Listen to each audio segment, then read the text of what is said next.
자, 이제 160페이지 아까 의사표시에 관해서 기본적인 틀을 잡았었어요. 의사표시도 효력 요건과 관해서 의사표시가 일치하고 하자가 없어야 되는데 불일치하는 경우에 어떻게 할까? 그 불일치를 의사의 흠결이라고 부르면서 세 개가 있었다. 그 중에 첫 번째가 뭐였어요? 진의 아닌 의사표시 그랬어요. 개념만 잡아요. 진이 아닌 의사표시를 다른 말로 비진의 표시라고 불러요. 뭘 생각하시냐 하면 대표적인 게 이제 거짓 사직서 제출이 있고요. 이런 경우 생각해 볼까요? 여자분들이 특히 남자한테 그러죠. 남자가 이제 텔레비에 나오는 김태희나 이런 애들 이렇게 예쁜 애들 막 보고 있으면 물어보죠. 걔가 예뻐, 내가 예뻐 이렇게 얘기해요. 이럴 때 김태희가 예쁘다 그랬다가 큰일 나죠. 그럼 뭐라 그래? 네가 예뻐 그러죠. 생각은 누군데? 김태희인데 말은 뭐라 그래? 네가 예뻐 그리고 거짓말하는 게 비진의 표시예요. 그런데 아무리 거짓말이라 하더라도 네가 예뻐 그러면 여자가 좋아하죠. 거짓말한 효과가 생겨요. 그래서 이건 그냥 유효로 하는 거예요. 근데 만약에 내가 김태희가 예쁘다고 생각을 하고 있지만 거짓말로 네가 예쁘다라고 말한 걸 여자친구가 알았어. 가만히 있어요? 극지요? 그래서 예외적으로 뭐가 생겨요? 무효가 생겨요. 그래서 비진의 표시는 쉽게 생각하세요. 거짓말을 하는 건데 일단 거짓말을 했다 하더라도 그대로 일단 뭐가 생긴다? 효력은 생긴다. 다만 상대방이 알았어. 거짓말이라는 걸. 그러면 무효가 된다. 이렇게 생각하시면 돼요. 그걸 이렇게 말합니다. 진이 아닌 의사표시는 원칙적으로 표시된 대로 그대로 유효하되 상대방이 의사를 표시한 사람, 이 사람을 표의자라 그래요. 표의자의 진이 아닌, 즉 거짓말이라는 걸 알았거나 알 수 있었을 경우에는 무효가 된다. 오른쪽에 보면 효과라고 되어 있죠. 2번에 뭐라고 되어 있어요? 원칙적으로 유효하다. 그러나 상대방이 표의자의 진이 아님을 알았거나 알 수 있었을 경우에는 무효다. 이렇게 돼 있죠. 일단 그걸 머릿속에 일단 담으세요.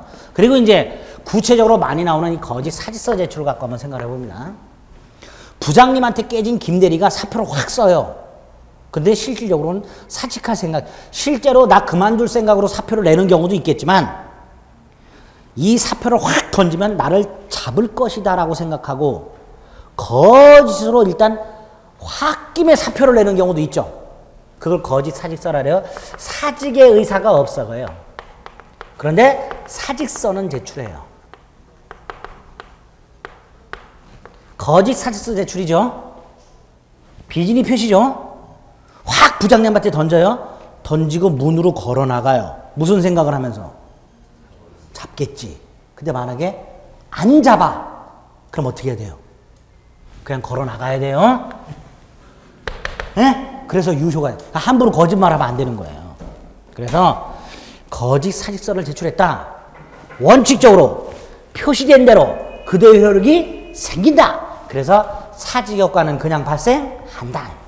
근데 만약에 얘가 거짓으로 사직서를 쓴다는 것을 상대방이 알았다. 그때는 무효가 된다. 이런 의미로 이해하시면 돼요. 이걸 비진의 표시 또는 진의 아닌 의사표시 이렇게 불러요. 그럼 비진의 표시는 가만히 생각해 보면 전제가 내가 거짓말을 할 때 상대방은 모르고 있다는 게 전제가 깔리는 거예요. 그렇죠? 그렇죠? 모르고 있다는 게 전제가 깔리고 그래서 일단 유효하지만 상대방이 알았다면 무효다. 이렇게 되는 거예요. 이걸 비진의 표시라고 합니다. 그 개념만 기억하시면 돼요. 이게 첫 번째예요. 두 번째가 오른쪽에 허위 표시라고 되어 있어요. 허위 표시는요, 어느 한쪽이 비진의 표시를 해요. 즉, 의사와 표시가 불일치하는 행동을 해요. 이럴 때 상대방이 이거에 대해서 같이 미리 합의를 해줘, 합의. 우리 이런 경우 한번 생각해 볼까요? 갑이요. 을하고 사귀고 싶어요. 을을 좋아해요. 그럼 을한테 가서 사귀자 그러면 되죠? 예? 안 돼요? 그럼 뺨 맞아요? 일단은 갑이 을을 좋아하고 사귀고 싶으면 을한테 가서 사귀자 그러면 되잖아요. 그런데 갑이 을이 좀 도도해. 그래서 가서 그냥 얘기했다가는 뺨 따고 맞을 것 같아. 안 되겠어. 을의 질투심을 유발시켜야 되겠어. 그래서 을 옆에 있는 친구 병이 있어요. 을의 친구 병. 얘한테 사귀자 그랬어요. 갑이. 자, 갑의 의사는 누구예요? 을이죠. 예? 근데 표시는 누구한테 했어요? 병이죠. 비진이죠. 그대로 흐르게 생겨요. 갑은 병이 오케이 하면 병하고 사귀어야 돼요. 그게 비진이 표시예요. 근데 미리 갑하고 병이 짜! 갑이 병한테 가서 내가 을을 좋아하는데 을의 질투심을 좀 유발시켜야 되겠다. 너하고 을이 만나는 자리에서 너한테 사귀자고 할 테니까 너도 오케이 해달라. 미리 짰어. 이 짠 게 이거예요. 허위 표시. 그러면 비진이 표시는 원칙적으로 유효하고 상대방이 알았다면 무효가 되는데 이건 갑이 비진이 표시라고 미리 누구하고 병하고 짰죠. 그러니까 당연히 이건 뭐가 되는 거예요? 무효. 그래서 허위 표시는 그냥 무효가 되는 거예요. 비진이 표시가 유효인데 상대방이 알았다면 무효가 된다. 그런데 허위 표시는 상대방이 아는 것에서 끝나는 게 아니에요. 상대방이 뭐까지 해줬어요? 맞장구까지 쳐준 거예요. 그러니까 뭐가 된다? 무효가 된다. 그렇죠? 근데 이 허위 표시는 일단 개념은 그런데 즉 상대방과 합의 하에 이루어지는 비진이 표시인데 대표적으로 많이 나오는 게 아까 잠깐 예를 들었던 가장매매가 예로 굉장히 많이 나와요. 자, 이때 가장매매는 집안의 가장이 매매를 하는 게 아니고 가짜 매매를 말하는 가짜 매매. 아까 잠깐 예를 들었었어요. 갑이 토지가 있는데 갑의 채권자가 있단 말이에요. 갑의 채권자가 이걸 자꾸 경매를 하려고 해요. 그러니까 갑이 안 되겠어. 재산을 빼돌려야 돼. 친구 을을 불러가지고 친구가 짜. 뭐라고? 매매한 것처럼 꾸미자 말이죠. 매매한 것처럼 꾸미자. 실제 갑은 이 땅을 팔 생각이 있었어요? 없었어요? 없었어요. 없었지만 너한테 팔겠다라고 가짜로 말을 한 거고 을이 합의를 해줬죠. 그러니까 이게 전형적인 뭐가 되는 거예요? 허위 표시. 그래서 여기에 터잡아 등기까지 넘겨줬다. 만약에 을한테 등기까지 빼돌려놨다. 허위 표시 아까 뭐라 그랬어요? 무효. 그럼 이 등기도 무효. 등기도 뭐가 된다고요? 무효. 그러니까 이 토지 등기부를 떼어보면 소유자가 누구로 등기가 되어 있어요? 을로 되어 있지만 을은 소유자가 아닌 거예요. 을은 뭐가 아니라고요? 소유자가 아닌 거예요. 그래서 가장매매 무효가 되고 을등기도 무효가 돼요. 을등기가 무효라는 건 을은 소유자가 아니라는 거예요. 근데 이때 문제가 하나 생겨요. 무슨 문제가 생기냐면 얘는 지금 채무자가 누구예요? 갑이죠. 갑의 재산을 경매해야 되죠. 그래 안 그래요? 근데 지금 이 토지가 누구 이름으로 되어 있어요? 을의 이름으로 되어 있어요. 그래서 만약에 이 갑의 채권자가 을의 이름으로 되어 있는 토지를 경매해달라고 경매법원 가면 안 받아줘요. 왜? 등기부상으로는 누구 걸로 되어 있으니까? 을의 걸로 되어 있으니까. 그래서 요 갑의 채권자의 입장에서는 요 을로 되어 있는 등기를 말소시켜야 돼요. 그 말소시키는 방법이 채권자 취소권이라는 게 있어요. 다행히도 우리 시험 범위가 아니에요. 아닌데 나와요. 채권자 취소권을 행사해서 갑, 을의 매매를 뭐 할 수 있다? 취소할 수 있다. 다만 이건 항상 법원을 통해서 해요. 그래서 채권자 취소 소송을 제기하고 법원에 의해서 법원이 봤을 때 이게 가장매매라는 게 밝혀지게 되면 법원이 취소를 하고 이 등기를 말소를 시켜요. 말소시키면 누구 이름으로 회복이 돼요? 갑의 이름으로. 그러면 강제경매가 가능해져요. 그럼 이렇게 말하죠. 분명히 허위 표시가 뭐예요? 무효지만 뭐 할 수 있어요? 취소할 수 있어요. 취소라는 건 아까 뭐라 그랬어요? 유효한 행위를 취소하는 거라 그랬죠. 그런데 이게 무효임에도 불구하고 뭐가 가능해요? 취소가 가능해요. 이걸 무효와 취소의 이중효 이렇게 불러요. 이건 나중에 무효 취소에서 할 거예요. 일단 머릿속으로 가장매매와 같은 허위 표시가 무효임에도 불구하고 채권자 취소권에 의해서 취소할 수 있구나 이렇게 돼 있구나. 자, 여기까지가 일단 한 세트예요. 간단하게 보는 거예요. 얘를 머리에 담아두실 생각하지 마세요. 지금도 머리에 담아두려고 눈을 또 동그랗게 뜨시는 분들이 계시는데 풀어. 약간 풀어. 괜찮아. 조금 어려워져요. 여기서 끝나면 괜찮아요. 그런데 이 을이란 놈을 한번 생각을 해보세요. 을이 배신을 때려요. 을이 배신을 때린다는 게 뭘까요? 팔아먹어. 왜? 쥐 이름으로 등기돼 있잖아요. 그러니까 을이 병이라는 사람, 제3자라고 불러요. 제3자 병한테 갖고 을이 등기부를 딱 보여주고 내 거다. 이게 시가가 2억인데 1억에 팔을게. 사라. 그럼 병은 등기부를 딱 보면 누구 이름으로 되어 있으니까 을의 이름으로 되어 있으니까 을을 당연히 소유자라고 믿고 돈을 주고 사고 등기까지 넘겨받아요.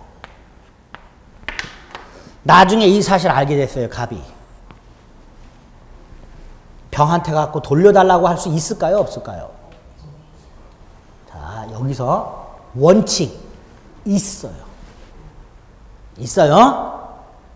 이유는 나중에 물권법 가서 할 건데요. 머릿속에 박으세요. 우리나라에서 등기를 믿어서는 안 돼요. 예? 등기를 믿고 거래했어요. 그런데 그 등기 명인이 소유자가 아니야. 그러면 그 무효인 등기를 유효라고 믿고 거래한 사람은 원칙적으로 소유권을 취득할 수가 없어요. 이걸 등기의 공신력이라고 불러요. 나중에 물권법 가서 할 거예요. 자, 이제 머릿속으로 이제 황당해요. 분명히 국가가 만들어 놓은 등기부를 믿고 거래했는데 대부분은 괜찮아요. 대부분은 등기된 사람이 누구예요? 소유자이기 때문에 문제가 안 생겨요. 문제는 이런 데서 생겨요. 등기가 어쩌다 보니까 무효예요. 근데 이게 무효라는 게 등기부에 나타나 있어요? 안 나타나 있어요? 안 나타나 있어요. 그러니까 이 무효 등기 명인이 맘만 먹으면 이렇게 속이고 팔아먹을 수가 있는데 문제는 이 산 사람은 원칙적으로 보호된다 안 된다? 안 된다는 거예요. 우리 민법상. 예? 얘가 억울하죠? 그런 거 생각하지 마세요. 여러분들은 판단자가 아니에요. 얘가 너무 억울하지 않느냐? 꼭 이런 거 얘기하면 오셔가지고 얘가 너무 억울하지 않냐고 저한테 그건 여러분들이 따질 게 아니야. 그럼 법원에서 따질 거예요. 나도 이런 경험이 그거 저한테 얘기하지 마세요. 원칙이 그래요. 여기까지 됐죠? 만약에 정말 얘가 너무 억울하고 불쌍해서 얘를 보호하고 싶으면 얘를 보호하는 규정이 따로 있어야 돼요. 따로. 그걸 보호하는 규정이. 근데 없는 게 훨씬 많아요. 등기가 이럴 때는 무효다. 그걸로 끝인 규정이 훨씬 많고, 근데 다행히 여기는 있어요. 뭐라고 되어 있냐면 허위 표시가 무효가 되었다 하더라도 선의의 제3자에게는 대항하지 못한다라는 조문이 있어요. 이때 선이라는 건 모른다라는 뜻이에요. 모른다. 그럼 여기에 이걸 대입하면 무슨 뜻이냐? 을등기가 무효라는 걸 모르고 거래한 사람한테는 무효라고 주장할 수가 없다라는 뜻이에요. 이 조문이 있기 때문에 얘는 보호를 받아요. 이 조문이 있기 때문에. 이게 없으면 얘는 보호받을 수가 없어. 그래서 이 조문이 중요해요. 조문이 중요해요. 예? 예, 조문이 중요해요. 그래서 의사표시와 관련해서는 무효가 되었다 하더라도 선의의 제3자를 이렇게 보호하는 규정이 있고, 이 보호 규정이 선의의 제3자에게는 대항하지 못한다라는 식으로 표현이 되어 있다까지만 머릿속에 담으세요. 구체적인 의미는 또 순환을 달리해서 할 겁니다. 아시겠죠? 그래서 161페이지에 보면 맨 밑에 허위 표시라고 가장매매가 있어요. 거기 사례를 보면 채권자가 있고 갑이 매형인데 처남이 늘과 가장매매를 하고 처남에게 등기를 넘겨주고 선의 제3자 병이 나타났고, 이 전형적인 허위 표시 사례예요. 우리 주위에서도 흔히 볼 수 있는 거예요. 자, 이럴 때 한 장 넘기면 이번에 허위 표시 효과라고 해서 당사자 간에는 무효라고 되어 있죠. 그런데 이번에 제3자에 대한 관계에서 선의의 제3자에게 무효를 주장할 수 없다라고 되어 있죠. 아, 요게 허위 표시구나. 그리고 오른쪽에 보면 채권자 취소권이라고 해서 갑의 채권자는 자신의 채권을 보존하기 위해서 가장매매 행위를 채권자 취소권을 행사할 수 있다라고 되어 있죠. 아하, 허위 표시가 무효지만 그 허위 표시를 한 사람의 채권자가 우리 민법에서 인정되는 채권자 취소권이라는 권리를 가지고서 취소할 수 있도록 되어 있구나. 이렇게까지만 허위 표시 개념을 잡아주시면 돼요. 됐죠? 됐어요. 자, 근데 지금까지 봤던 요 두 개, 의사 표시가 불일치하는 게 세 개가 있었다 그랬죠, 아까. 차고까지. 그 중에 이 두 개를 가만히 들여다보면 거짓 사직서를 제출하는 사람이나 가장매매 행위를 하는 이 매도인 모두 다 자신의 의사 표시가 불일치한다는 걸 알아요, 몰라요? 알고 있죠. 그렇죠? 본인이 거짓으로 본인은 사직할 생각이 없지만 사표를 쓰고 있다는 거. 본인은 팔 생각이 없지만 팔겠다고 매매를 하고 있다는 걸 알고 있는 거예요. 그렇죠? 요거를 의사의 흠결이라고 아까 불렀는데, 의사의 흠결 중에서 의사를 표시한 사람이 스스로 알고 있다. 그래서 의사의 의식적 흠결이라 그래요. 의사의 무슨 흠결? 의식적 흠결. 무슨 뜻이다? 본인의 의사 표시가 일치하지 않는다는 걸 알고 있다. 알고 있다. 그럼 반대도 있겠죠. 모르고 있는 거. 그걸 뭐라고 부를까요? 의사의 흠결인데 모르고 있으니까 뭐라고 할까요? 무의식적 흠결이라고 하겠죠. 이게 착오예요. 아까 예를 들었던 거, 물건을 사왔는데 잘못 사온 거, 버스를 탔는데 잘못 탄 거. 대표적인 착오죠. A를 살 생각이었지만 B를 샀어. 603번을 탈 생각이었는데 타고 났더니 630번이야. 이런 게 다 뭐예요? 착오예요, 착오. 본인이 모르고 있는 거란 말이에요. 그렇죠? 본인의 의사와 표시가 불일치한다는 걸 모른단 말이에요. 모른다. 이걸 착오에 의한 의사 표시라고 합니다. 오른쪽을 봅니다. 163페이지에 보면 착오라고 되어 있죠. 거기에 우리 개념은 없는데 이렇게 생각하시면 돼요. 의사와 표시가 불일치하고 이걸 표의자는 의사를 표시한 사람을 말해요. 표의자가 알지 못하고 있는 경우, 물건 잘못 사온 경우가 대표적인 착오라고 생각하시면 돼요. 이런 것도 착오일까요? 갑이 을하고 결혼을 했어요. 첫날 밤이 됐고 을이 화장을 지었는데 전혀 딴 사람이야. 착오예요, 아니에요? 예? 화장 지었는데 전혀 딴 사람이야. 착오예요, 아니에요? 아니죠. 내가 원했던 사람하고 결혼했으니까 그건 착오. 을하고 결혼했는데 봤더니 병이야. 이게 착오겠죠. 그렇죠? 네. 이렇게 의사 표시가 불일치하고 표의자가 모르고 있는 게 착오입니다. 전형적으로 물건 잘못 사온 거, 버스 잘못 탄 거, 이런 거 생각하시면 돼요. 됐죠? 자, 착오는 이제 이런 건데, 이런 착오가 있다 하더라도 일단은 어떻다? 유효해요. 그러니까 물건 잘못 사왔어요. 마트 가서 물건 잘못 샀다고 바꿔달라 그러면 바꿔주죠. 원래는 안 바꿔줘도 돼요. 왜? 그냥 유효란 말이에요. 물건 잘못 산 사람이 잘못한 거니까 그 책임도 지가 착각해서 잘못 산 사람이 책임져야 되기 때문에 원칙적으로 유효하는 거예요. 다만 예외적으로 뭐 할 수가 있다? 취소할 수 있다. 물건 잘못 사온 걸 가서 취소하고 바꿔올 수 있다라는 거예요. 그런데 이 취소 요건이 두 가지예요. 하나가 그 착오가 아주 중요한 부분에 관한 착오여야 되고, 중요 부분의 착오여야 되고요. 착오에 중대한 과실이 없어야 돼요. 이게 없어야만 취소가 가능해요. 그러면 당연히 어떤 게 중요 부분의 착오인지 아닌지, 중대한 과실이 있는지 없는지, 이게 핵심이 되겠죠. 여기에 또 대법원 판례가 쌓여 있어요. 쉽게 생각해보세요. 내가 착오에 빠졌어요. 물건 바꿔오고 싶어요. 근데 마트에서는 안 된다 그래요. 소송으로 가요. 핵심이 뭐예요? 취소할 수 있냐 없냐죠. 그러려면 뭘 따져야 돼요? 이 두 개를 따져요. 그러니까 법원에서 착오 갖고 다툼이 생기면 이거냐 아니냐, 이거냐 아니냐가 다툼의 대상이 되는 거예요.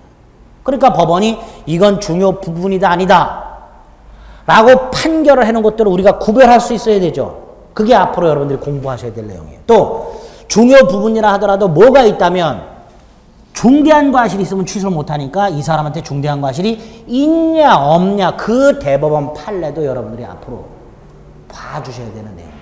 근데 나중에 합니다. 어쨌든 착오가 있다면 일단은 뭐 돼? 유효하되, 두 가지 요건을 갖추면 뭐 할 수 있다? 취소할 수 있다. 이게 민법상 착오예요. 됐죠? 문제가 하나 생겨요. 요거하고 구별을 하셔야 될 게 하나 있어요. 한 장 넘기면 동기의 착오라는 게 있어요. 밑에 있는 자세한 내용들은 우리 안 봐요. 굵직굵직한 타이틀의 개념만 잡는 거예요. 동기의 착오라는 게 있어요.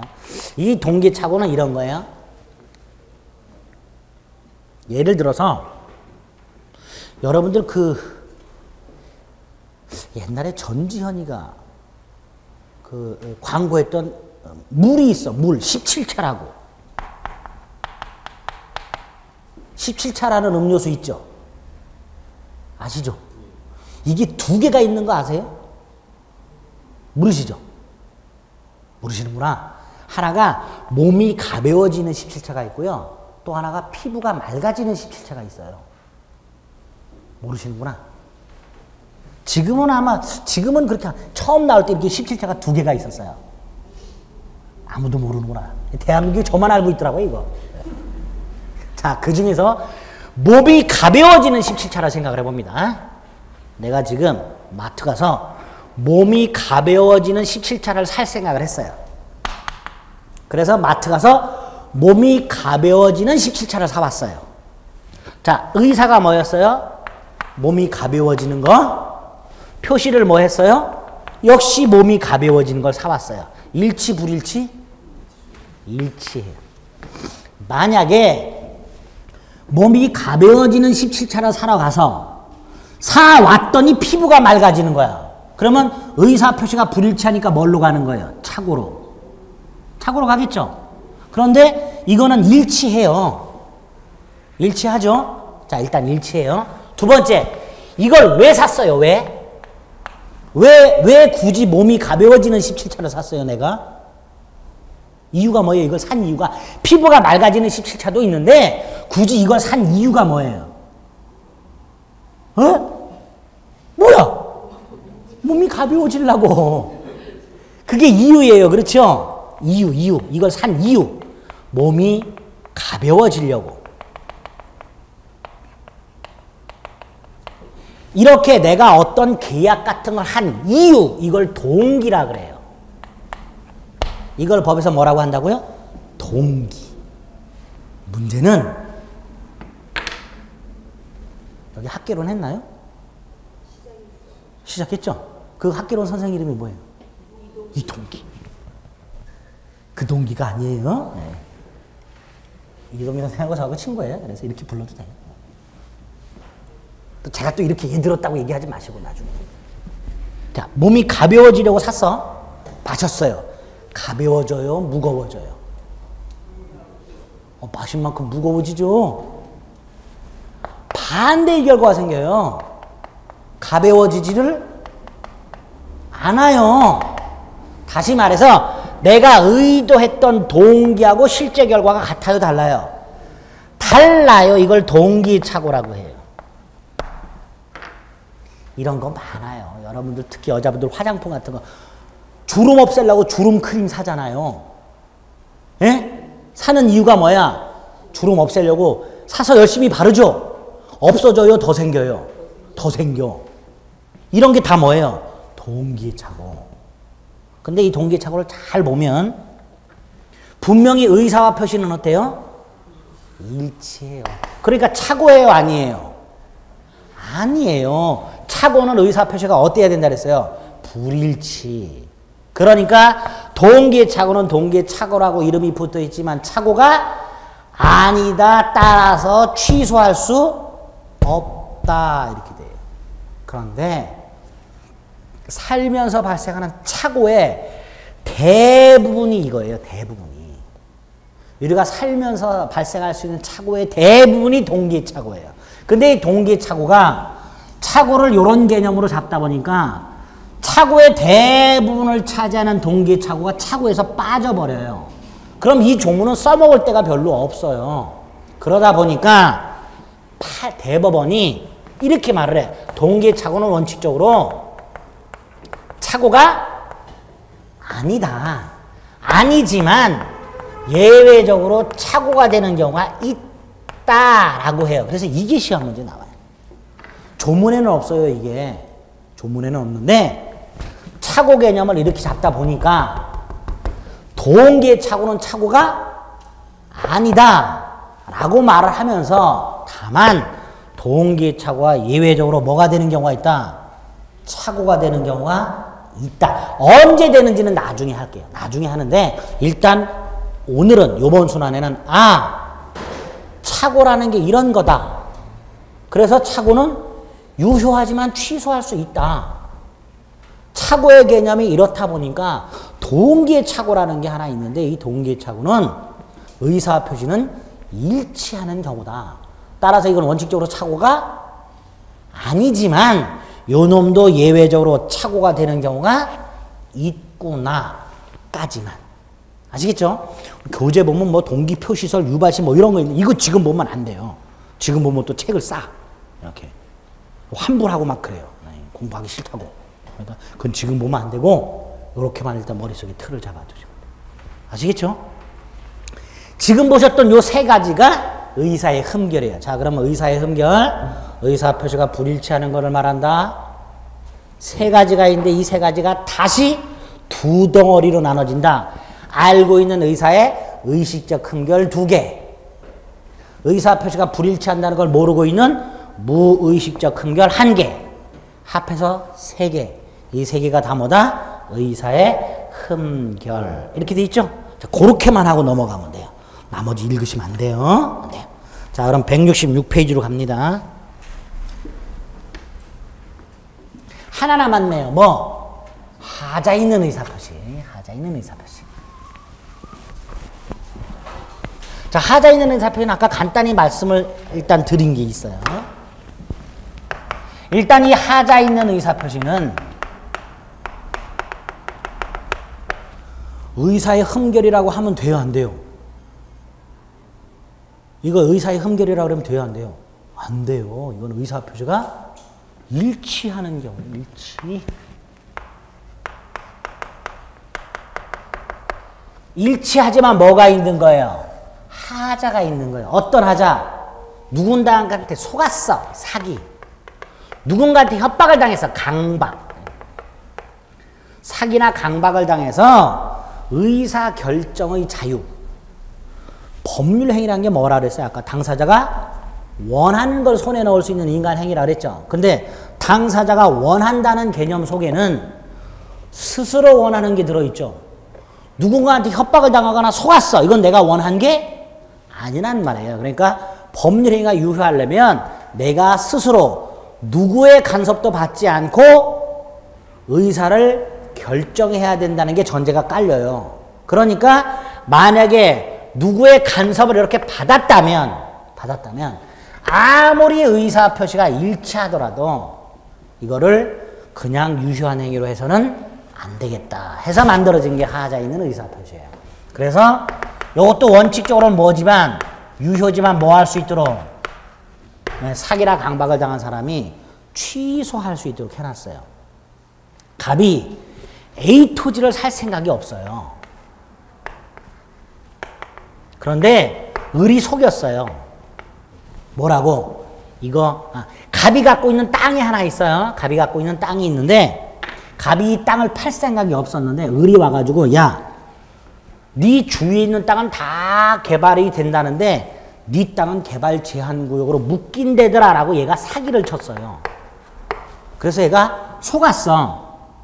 가만히 냅뒀다면 개발이 돼갖고 큰 돈을 벌게 생겼는데 을한테 속아갖고 헐값에 팔아버렸어요. 이런 게 사기한 의사표시예요. 실제로 얘는 A 토지를 팔 생각이 없었지만 을로부터 사기를 당해서 팔 생각을 하게 되었고 팔겠다라고 말을 했으니까 의사표시는 어때요? 일치해요. 일치하지만 스스로 결정한 게 아니라 속아서 결정한 거예요. 그런데 이걸 왜 유효로 만들어놨냐? 결과가 갑한테 유리해. 앞으로 이제 민법 같은 거 이렇게 사례 형태로 설명드리면 그 결과에 대해서 항상 좋은 경우 나쁜 경우를 다 염두에 두셔야 돼요. 얘가 속아서 샀어요. 속여서 얘가 샀어. 얘는 무슨 생각을 하고 속였을까요? 개발이 되면 큰 돈 벌 생각으로. 그런데 실제로 속인 놈의 말대로 다른 건 다 개발, 얘만 개발 제한국으로 진짜로 묶였어요. 그럼 갑의 입장에서는 어때요? 속았지만 괜찮죠? 그럼 얘는 이걸 만약에 무효로 해놓으면 이런 경우까지 무효가 되는 거예요. 그러니까 갑한테 유리한 경우가 있을 수 있더란 말이죠. 있으니까 그냥 내깔려두는 거예요. 만약에 불리하면 그때 가서 뭐 해라? 취소해라. 아까 차고도 마찬가지예요. 물건 잘못 사왔는데 어차피 그 물건도 필요한 거였어. 그럼 굳이 그걸 무효로 할 필요 없고 쓰면 돼요. 그쵸? 이렇게 결과가 법에서 굳이 무효로 하지 않고 당사자가 괜찮다 그러면 그대로 내깔려둬도 괜찮은 경우 대표적인 게 차고하고 사기예요. 사기 강박. 이런 경우에는 그냥 유효로 할 수 있도록 하기 위해서 기본적으로 그렇게 만들어 놓은 거예요. 근데 만약에 결과가 나빠. 그럼 얘는 뭐 하면 돼? 취소하는 되겠죠. 그렇죠? 자, 이런 걸 사기 강박에 의한 의사표시 이렇게 부릅니다. 근데 이 사기 강박에 의한 의사표시가 성립하려면 당연히 누군가가 속이는 행위, 이걸 기망이라고 해요. 속았어요. 그럼 착오에 빠져요. 그리고 의사를 표시하게 되겠죠. 또는 강박을 당해요. 협박을 당해요. 협박을 당하면 뭐가 생겨요? 공포심이라는 게 생겨요. 그리고 의사를 표시하게 돼요. 이때 당연히 의사 표시는 어때야 돼요? 일치. 이렇게 3단 구조가 있어야 돼요. 기망이나 강박 때문에 착오나 공포심이 생기고 착오나 공포심 때문에 의사를 표시해야 돼요. 그래서 앞에 게 원인이고 뒤에 게 결과, 인과관계라고 불러요. 인과관계라는 표현을 기억하세요. 요 두 개의 인과관계가 인정이 되어야 사기 강박에 의한 의사표시가 성립해요. 쉽게 한번 가봅니다. 우리 지금은 안 그런데 시골이나 이런 데 가끔 이렇게 좀 한갓진 삼거리나 이런 데 차를 정차시키면 갑자기 저쪽 길가에서 어떤 분이 다가와요. 오른손에는 파인애플을 왼손에는 파인애플을 오른손에는 칼을 하나 들고 나타나요. 누가? 경험 있으신 분 있어요? 그리고 나서 창문을 칼로 툭툭 치고 이렇게 내리라 그러죠. 그리고 파인애플 사라 그러잖아요. 뭐라 그러면서 아주 달다 그러면서. 그렇죠? 속아서 사는 경우도 있지만 무서워서 사는 경우도 있죠. 생각해보세요. 머리도 짧고 검은 양복에 다리를 터는 사람이 갑자기 왼손에는 파인애플 오른손에는 칼을 들고 나타나서 맛있으니까 아따 형님 한번 사보시오 뭐 이러고 앉아있어. 무서워 안 무서워? 무섭단 말이에요. 무서워. 그럴 때 먹어보라고 이렇게 칼을 툭 잘라서 줘. 먹었어. 맛있어. 그래서 샀어. 잘 생각해보세요. 협박을 당해서 공포심까지 생겼어요. 근데 한 입 맛을 봤더니 맛있어. 값도 싸. 그래서 샀어요. 공포심 때문에 산 거예요? 아니죠. 이건 강박에 의한 의사표시가 아닌 거예요. 공포심 때문에 사야 돼요. 무슨 말인지 아시겠죠? 그게 인과관계예요. 또 하나, 창문을 툭툭 내리면서 이렇게 툭툭 쳐. 강박을 해. 그런데 그걸 보니까 웃겨. 공포심이 생기기커녕 불쌍해. 불쌍해서 사줬어요. 아예 공포심이 안 생겼죠? 이것도 안 되는 거예요. 그러니까 하자에 있는 의사표시의 핵심은 첫째가 의사표시가 일치해야 된다는 거하고 또 하나가 속이거나 협박을 하는 행위 때문에 착각이나 공포심이 생겨야 되고 이 착각이나 공포심 때문에 의사를 표시해야 돼요. 이걸 뭐라고 한다? 인과관계. 이 인과관계가 몇 개가 있어야 돼요? 두 개. 그래서 사기나 강박이 공통적으로 이렇게 기망에 의한 착오, 착오에 의한 의사표시, 강박에 의한 공포심, 공포심에 의한 의사표시가 있어야 사기, 강박에 의한 의사표시가 성립한다. 이게 첫 번째로 일단 여러분들이 이번 순환에서 기억을 하실 거예요. 또 하나가 사기나 강박을 당할 때요. 직접 상대방한테 이렇게 사기, 강박을 당하는 경우가 있어요. 이게 대표적이겠죠? 그렇죠? 이럴 때는 얘는 그냥 취소하면 돼요. 근데 조금 문제가 생기는 게 갑이 을과 계약을 했는데 을은 가만히 있었고 병이라는 놈이 사기나 강박을 했어요. 이럴 수도 있죠. 특히 이거 잘 보세요.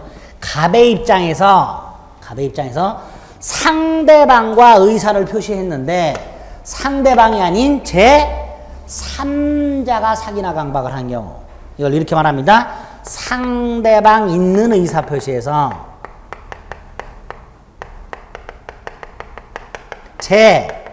제3자의 사기 강박.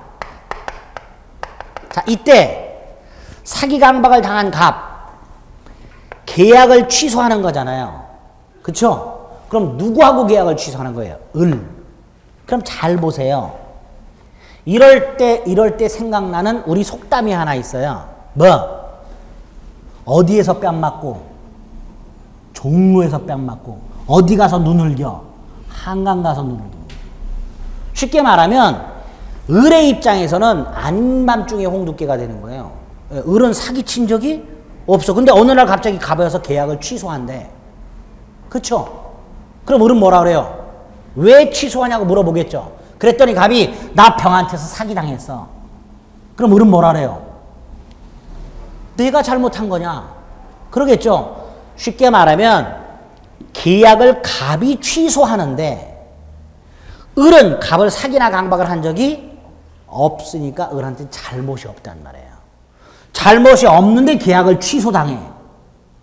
불쌍하죠? 그래 안 그래? 이런 문제가 생겨요. 그래서 요거에 대해서 우리 민법이 사기, 강박에 의한 의사표시에서 가장 중요한 게 요거예요. 개념만 틀을 잡는 거예요. 사기, 강박에 의한 의사표시는 보통 상대방에 의해서 사기, 강박을 당하는 게 기본적인데 이렇게 상대방과 계약을 했지만 상대방이 아닌 제3자가 사기나 강박을 한 경우에는 어떻게 하느냐. 이럴 때는 얘는 이 계약을 그냥 취소를 못해요. 요건이나 더 필요. 어떤 요건이냐. 요 상대방이 제3자가 사기, 강박을 했다는 거를 얘가 알았거나 알 수 있었을 경우.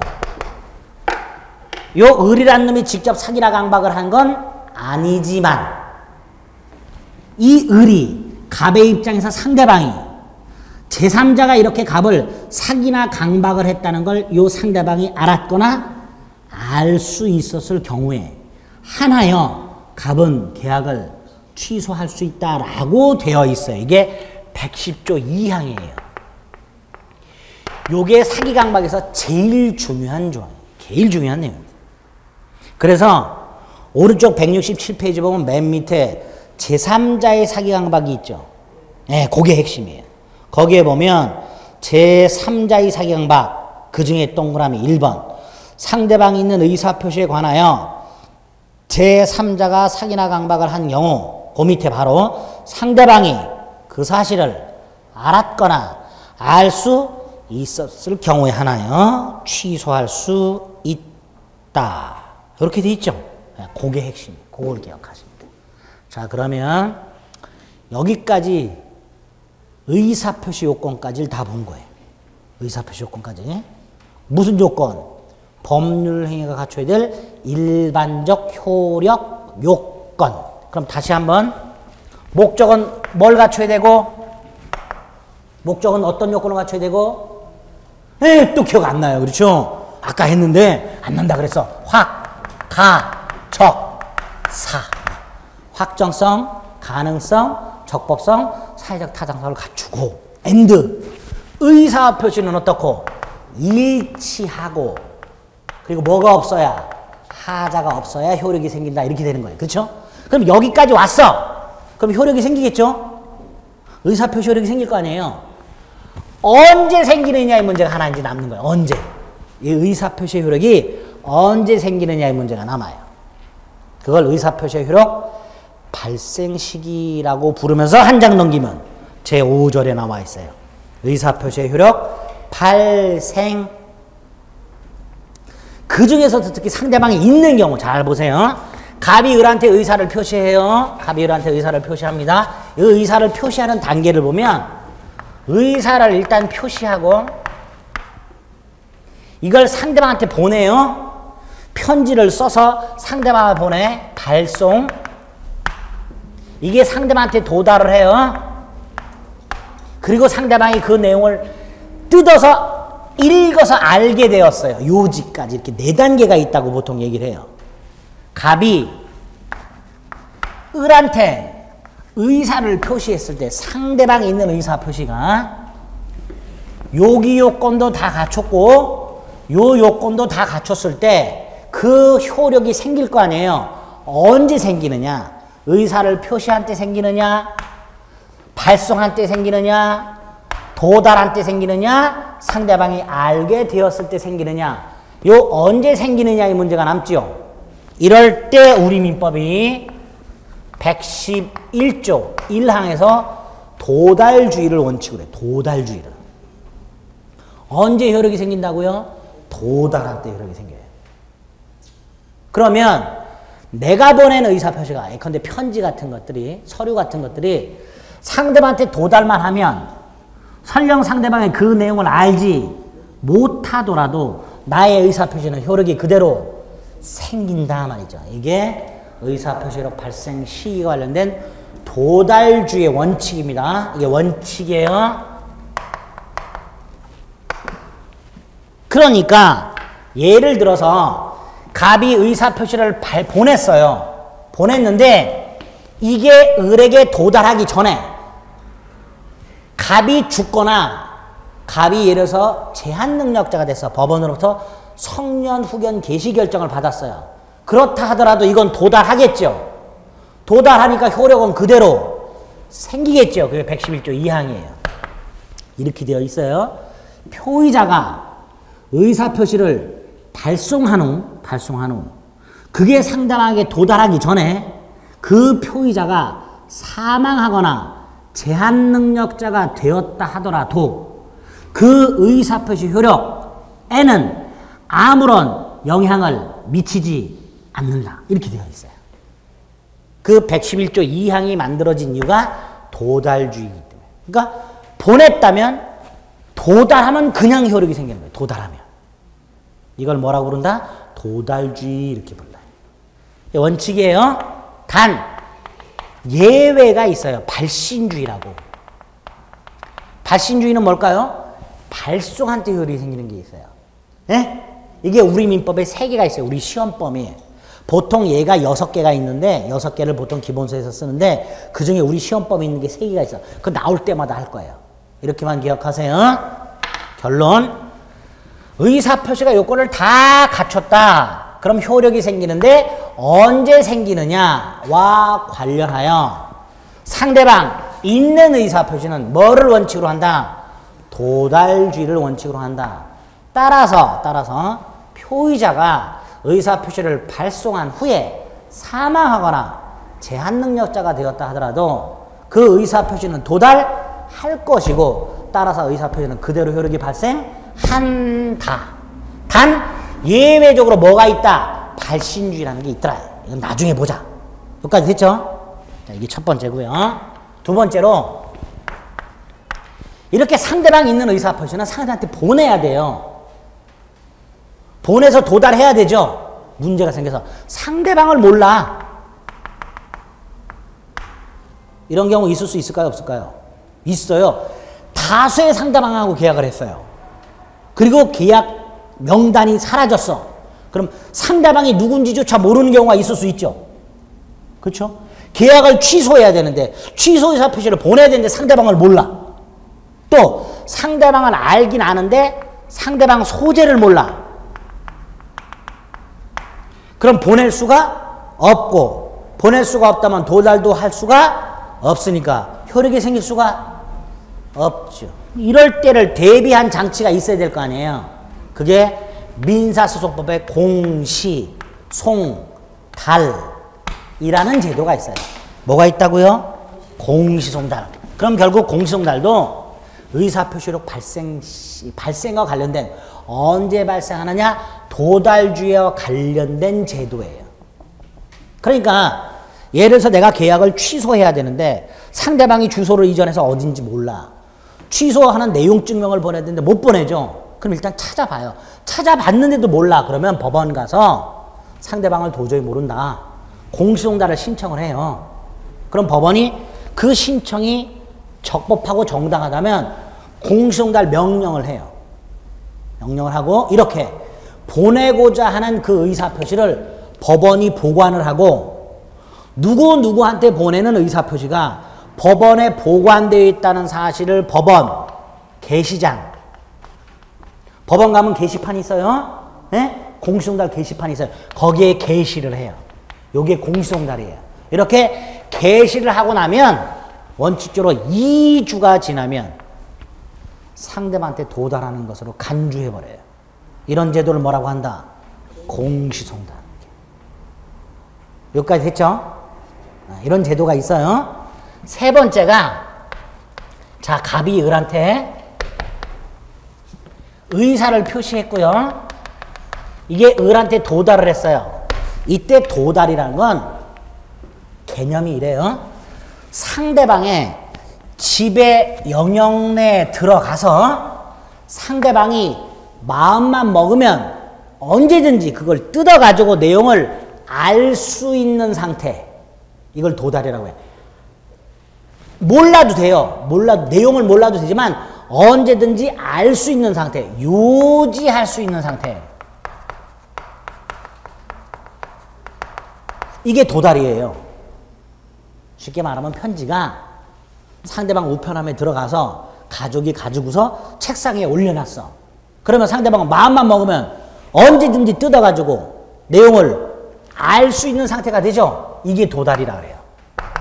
네? 몰라도 돼요. 나중에 또 해. 근데 문제는 이 알 수 있는 상태라는 건 전제가 얘가 요지할 수 있는 능력이라는 게 있다는 걸 전제로 하는 거예요. 그렇죠. 이 사람이 내용을 아무리 봐도 모르는 사람이야. 그러면 요지할 수 있는 상태라는 게 있을 수가 없죠. 이 요지할 수 있는 능력이 있다는 게 전제가 되는 게 도달이라는 개념이에요. 이때 우리 민법은 대부분은 이게 있어요. 근데 이게 없는 애들이 있어요. 이게 이 능력이 없는 애들. 이 요지할 수 있는 능력을 수령 능력이라 그래요. 수령 능력. 요지 능력이라고 하지 않고 뭐라고 한다고요? 수령 능력이라고 하는데 이게 없는 애들이 있어요. 이 없는 애들이 누구냐? 아까 봤던 제한 능력자. 제한 능력자가 누가 있었죠? 네? 또 기억 안 나죠? 괜찮아. 이게 정상이에요. 이거 대답하셨으면 제가 화냈을 거야. 그럼 좀 이상한 거야. 일단 한 사람은 기억나요. 누구? 기본적으로 기억나야 될 애는 하나 있죠. 미성년자. 얘는 기억나세요. 나머지 둘이 그냥 좀 그렇죠. 피한정 후견인 피성년 후견이네.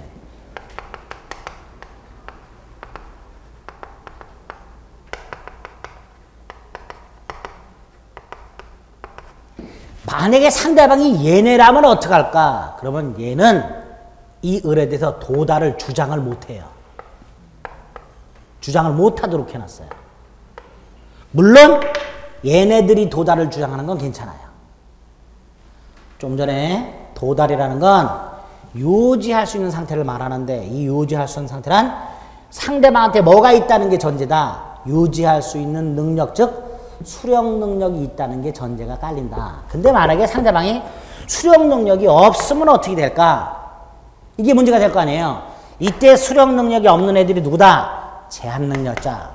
이때는 뭐라고 돼 있다? 표의자는 도달을 주장할 수 없다라고 돼 있어요. 근데 조심하실 거는 상대방이 제한 능력자여야 돼요. 만약에 내가 부모한테 보냈는데 부모가 없고 꼬맹이가 받았어. 이건 제한 능력과는 아무 상관이 없는 거예요. 꼬맹이한테 보낸 게 문제가 되는 거예요. 무슨 말인지 아시겠죠? 그래서 상대방이 제한 능력자인 게 문제가 되는 것이지 상대방이 능력자고 능력자가 부재 중에 그 능력자의 미성년이 아들이 받았어. 이건 수령 능력하고는 아무 관계가 없는 겁니다. 그래서 수령 능력, 없는 제한 능력, 상대방이 제한 능력자라는 거예요. 그러면 이때는 얘는 도달을 주장 못 하잖아요. 그럼 얘 억울하죠. 얘도 도달을 주장할 수 있어야 될 거 아니에요. 얘가 도달을 주장할 수 있는 경우가 생겨. 어떤 경우냐? 요 제한 능력자의 능력을 보충해 주는 사람들이 있다고 그랬어요. 아까 누가 있었어요? 법정 대리인하고 후견인이 있었죠?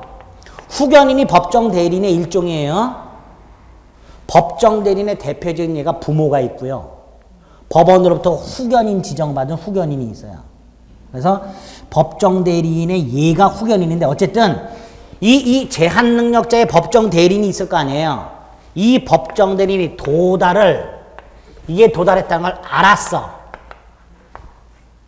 그러면 얘도 도달을 주장할 수 있어요. 이때는 표의자도 의사를 표시한 사람도 뭐 할 수 있다? 도달을 주장할 수 있다. 이렇게 돼 있어요. 이런 조문들이 우리 민법에 존재해요. 자, 그러면 정리. 법률행위라는 게 목적 요건과 의사 표시 요건을 두루 갖춰야만 효력이 생기는데 그 목적 요건에는 4개가 있다. 확정성, 가능성, 적법성, 사적 타당성. 그 다음에 의사 표시 요건에는 2개가 있다. 의사 표시가 일치하고 하자가 없어야 된다. 이 요건을 다 갖춰야만 효력이 생긴다. 그럴 때 언제 효력이 생기는가? 도달주의를 원칙으로 한다. 그리고 이 도달주의와 관련하여 공시송달이라는 제도와 수령 능력에 문제가 하나씩 있다. 그래서 조문이 112조, 113조까지 마련이 되어 있습니다. 여기까지가 일반적 효력 요건과 관련된 내용들이에요.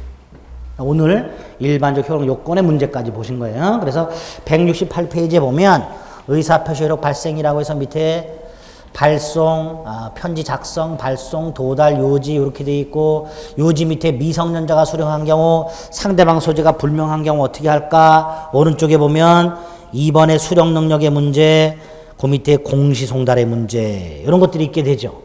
이런 것들이 의사표시 효력 발생 시에 관해서 추가적으로 나타날 수 있는 문제들입니다. 됐지요? 예? 예, 그래서 오늘 첫 시간이네. 너무 깊이 있는 건 안 하고 기본적인 개념에다 틀만 좀 잡았어요. 아까 제가 첫 시간에 말씀드렸듯이 집에 가셔가지고 깊이 있게 이해하려고 하지 마시고요. 제가 오늘 떠들었던 것만 다시 한번 되뇌이세요. 그러려면 책을 가지고 하는 복습보다는 인강을 가지고 복습하시는 게 훨씬 나아요. 그래야 시행착오를 줄이실 수 있습니다. 저하고 한 가지만 약속하세요. 다음 주에 오실 때까지 최소 한 번은 듣고 오겠다. 제가 여러분에게 과도한 걸 요구하지 않습니다. 최소 몇 번? 지금 자신 있게 약속하셨어요? 네? 다음 주에 제가 확인해 볼 거예요. 듣고 오셨는지. 그것만 좀 지켜주시면 됩니다. 아시겠죠? 너무 무리하게 공부하지 마시고 제가 말씀드린 것만 지켜주시면 1년 뒤에는 여러분들이 꼭 합격하실 수 있습니다. 그걸 믿고 하시면 돼요. 아시겠죠? 네, 오늘 여기까지만 하겠습니다. 수고하셨습니다.